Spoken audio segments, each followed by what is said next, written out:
बहुत बहुत स्वागत है मेरे एक ही चैनल पर। आज हम तुलसीदास का धनुष भंग पद्यांश 6 कराएंगे, जिसमें सीता जी की माता के मन में ये भ्रम है कि कोमल शरीर वाले राम जो हैं वे धनुष भंग कर पाएंगे या नहीं। तब उनकी सखी जो है, उनकी जो मन की शंका है वे दूर करती है। तो इसका एक एक वर्ड का अर्थ बता रही हूँ, अच्छे से सुन लीजिए। भूप सयानप सकल सिरानी। भूप का अर्थ यहाँ राजा से, सयानप का अर्थ समझदारी से, और सिरानी का अर्थ है समाप्त हो गया। तो वे तुलसीदास तो अब इसकी व्याख्या। तुलसीदास जी कहते हैं कि सीता जी की माता राजा जनक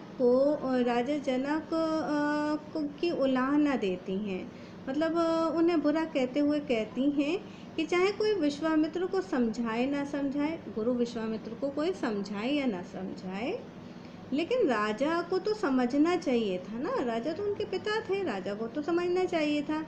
लेकिन मुझे तो ऐसा लग रहा है कि राजा जनक की जो समझदारी थी ना, सयानप यानी समझदारी, वह भी सारी जो है समाप्त हो गई।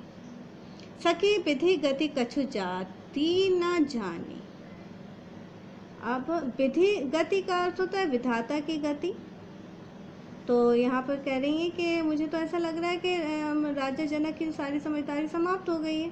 तो हे सखी विधाता, हे सखी विधाता की करनी को कोई नहीं जानता कि वे क्या चाहते हैं। सखी विधि गति जाति, सखी विधि गति कछु जाति न जानी। हे सखी विधाता की करनी को कोई नहीं जानता कि वे क्या चाहते हैं।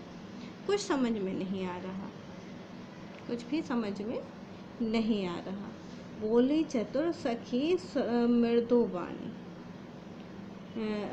तब उनकी व्याकुलता को देख करके एक सखी कहती है कि हे रानी, चतुर यानी चालाक जो सखी है, उनकी चतुर जो उनकी दोस्त है, वह उनसे कहती है, उनकी व्याकुलता को देखती कर कहती है कि हे सखी, हे रानी, तेजवान व्यक्ति तेजवत लघु गनिया नारानी। लघु कहते हैं छोटा, गनिया कहते हैं गिनना। तेजवंत का मतलब होता है तेजवान। अब यहाँ पर सखी, उनकी जो सखी हैं वे कहती हैं तेजवंत लघु गनिया न रानी। तेजवान व्यक्ति चाहे उम्र में छोटा क्यों ना हो, उसे छोटा नहीं समझना चाहिए। तेजवान जो व्यक्ति होता है, चाहे वह उम्र में यानी लघु छोटा हो, लेकिन उसे छोटा नहीं समझना चाहिए। कहाँ कुंभज कहाँ सिंधु अपारा। अब वे उदाहरण देते हुए कहती हैं, कुंभज कहते हैं घड़े से उत्पन्न, और सिंधु कहते हैं समुद्र, और अपारा कहेंगे अपार। तो यहाँ पर उदाहरण देते हुए कहती है, कहाँ घड़े से उत्पन्न होने वाले मुनि, कहाँ कुंभज कहाँ सिंधु अपार। कहाँ घड़ा, कुंभज यानी घड़े, घड़े से उत्पन्न होने वाले जो हैं, कहाँ घड़े से उत्पन्न होने वाले मुनि आगत्य, और कहाँ अपार समुद्र। कहाँ घड़े से उत्पन्न होने वाले मुनि आगत्य, और कहाँ इतना बड़ा सा समुद्र, अपार समुद्र।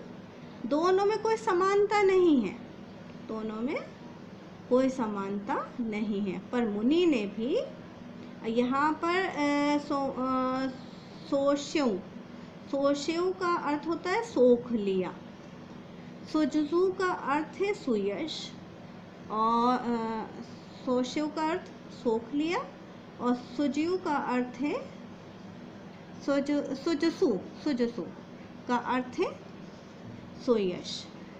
तो कहाँ घड़े से उत्पन्न होने वाले मुनि अगत्य, और कहाँ अपार समुद्र। दोनों में कोई समानता नहीं है, पर मुनि ने अपने पराक्रम से उस अपार समुद्र को सोख लिया। पर मुनि ने तो सोशो सुजसु सकल संसार, तो मुनि ने अपने अपार पराक्रम से उस समुद्र को सोख लिया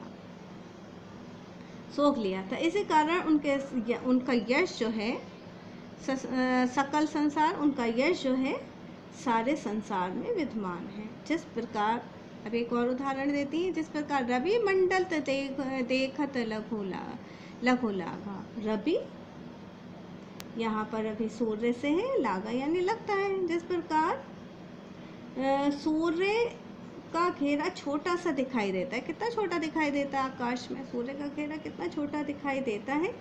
किंतु सूर्य के उदय होने से तासु त्रिभुवन तम भागा, लेकिन सूर्य के उदय होने से तीनों लोकों में, तासु यानी तीनों, त्रिभुवन, त्रिभुवन का अर्थ तीनों लोकों में, त्रिभुवन तीनों लोकों में, तासु का अर्थ होते हैं। जैसे ही सूर्य को उदय होते ही तीनों लोकों में अंधकार दूर हो जाता है। उसी प्रकार तुम श्री राम को छोटा मत समझो हे सखी, तुम श्री राम को छोटा ना समझो। तो अब इसका प्रसंग कैसे लिखेंगे। प्रस्तुत पद्यांश में सीता जी की माता श्री राम की कोमलता को देख विचलित हो जाती हैं, तो उनकी सखी जो है उनकी शंका दूर करती है और वो उनसे कहती है कि तेजस्वी व्यक्ति जो होते हैं वो उन्हें छोटा नहीं समझना चाहिए।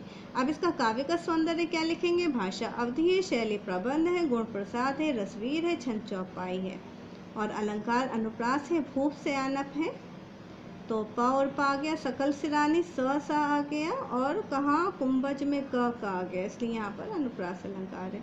फ्रेंड्स, बच्चों, अगर मेरी वीडियो समझ में आई हो, मेरा समझाना समझ में आया हो, तो मेरे वीडियो को लाइक कीजिए, सब्सक्राइब कीजिए और शेयर कीजिए ताकि मेरी अगली वीडियो आप तक पहुंच सके। धन्यवाद।